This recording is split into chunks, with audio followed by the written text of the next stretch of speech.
Well, as we get a little deeper into our trading session today, I want to welcome aboard a little expert help. We have Ted Seifried on the line right now. Of course, Ted is with Zaner Ag Hedge. He's located in Chicago. This has been one of those days in the trade where if you're a grain trader, you just kind of have to stomach the trade that we have witnessed so far. A lot of selling, very active selling in the grain markets. And this is after we had the weekly export sales numbers that came out this morning. So they're really getting after the Kansas City wheat market once again here, Ted. What do you think is behind that? You know, there's a lot of disbelief on what we're watching on Twitter with the quality tour and the yields that are coming out. They're quite a bit larger than what people were expecting. And also, you know, looking at the pictures of the fields, they're larger than what it would look like there. So I don't know, maybe it has something to do with that. Also, today was the day where Russia was going to pull out of the grain corridor, and that obviously did not happen. So, you know, there's just, we keep looking for some sort of spark, something to get excited about in wheat, something to clear the funds out of their massive short position. And we keep failing to get that spark. So we continue to push lower. It's just, you know, trends do that. They trend. And until you break a trend, it's going to continue to try to find new lows and keep doing what it's doing. So that's certainly not helping corn, although corn has had a nice bounce off of lows.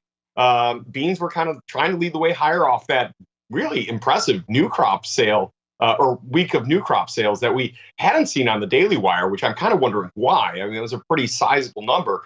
But either way, I mean, you know, we're off our lows, so that's good to see. We're also off our highs. Today's a day where we're going to try to maybe carve out a near-term low, but how we close today is going to be very important for setting the tone going forward.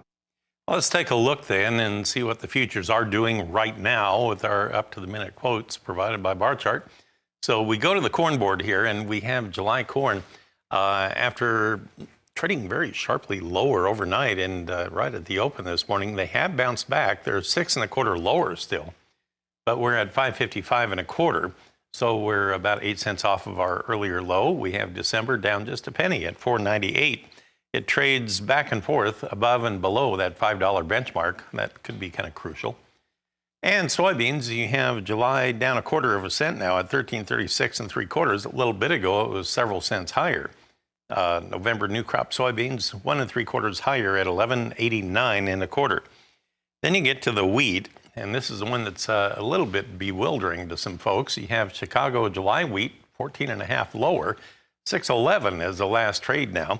And in the Kansas City market here, by the way, the Wheat Quality Council wheat tour will be wrapping up in Manhattan about midday today. Then they'll tabulate all their totals from the tour and announce their final results later on this afternoon. The hard red wheat in Kansas City has July trading 26 3/4 lower. We're at 858 3/4, but it's off of its earlier low by 13 cents right now. So it's one of those good news, bad news type things. If you look at Minneapolis spring wheat, here you have July trading 28 1/4 lower now at 831 1/2. Ted, are you surprised at the pressure on the spring wheat? Is that because conditions have dried out now or what? Yeah, I mean, we're going to get planting rolling a little bit faster for the spring wheat. So that's part of it. But I mean, look, the dollar is sharply higher. We had cancellations for old crop wheat. It's just, again, we're missing that bullish spark. And with the weather getting better and spring wheat had been one of the strengths in the complex, well, that better weather is putting a lot of pressure on us here today, kind of adjusting those spreads a little bit. So, yeah, there's just, again, like I said, it's really struggling to find that bullish spark in wheat right now. So the U.S. dollar index currently 584 points higher on the June futures. On the cotton market, we have July 81 points lower at 86.13, but it has had a significant rally earlier this week. We'll pause right here and we'll come back and talk more with Ted Seifried. We'll look at our livestock trade right after this. All right, we're talking with Ted Seifried right now. Let's turn our focus over to livestock. On the live cattle board right now, our quotes from bar chart show a lower trend across the board. You have June down 37. We're at 164.45, and you have August down 57 cents at 162.55. Both of those not too far from the low of the day at this point. They're about 90 cents or so off of their earlier highs.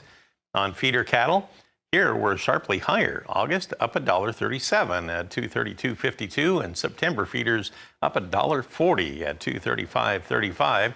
That's still about $1 off of our earlier high, and nonetheless, we're still showing some big gains anyway.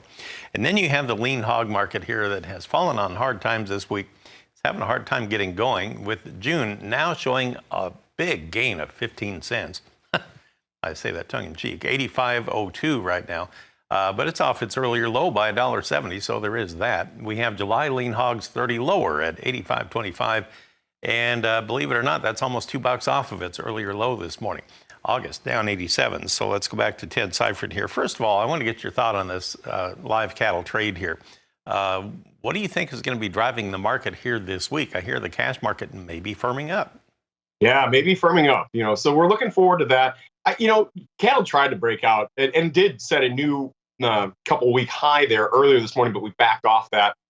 I think we have upside potential as the weather is getting better, because we've had a really cold, the eastern half of the U.S. had a very cold start to spring and to grilling season.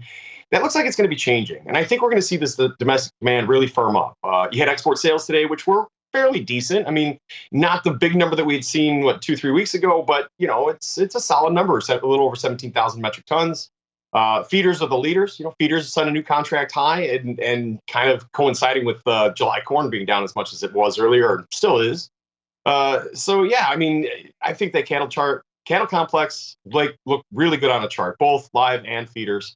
Then you have the hogs, right? That's a completely different story, right? Yeah, they seem to be trading almost counter each other almost every day. And I know Suzanne made the comment earlier that they seem to be pulling in opposite directions all the time. So today it's kind of their off day, I guess, yesterday was kind of nasty too. But anyway, well, thanks for helping us. Go ahead. It's good to see hogs off the lows by as much as they are. We had that reversal lower yesterday. Mm-hmm. We started with follow through to the downside, but we bounced off of that. And we're trying to hold on to unchanged. So if we can do that, I think once again, we're talking about the possibility of a bigger, broader bottoming formation in hogs. Maybe. Yeah, you're right. Okay, thank you, Ted. Appreciate it. Ted Seifried of Zaner Ag Hedge with us here this morning.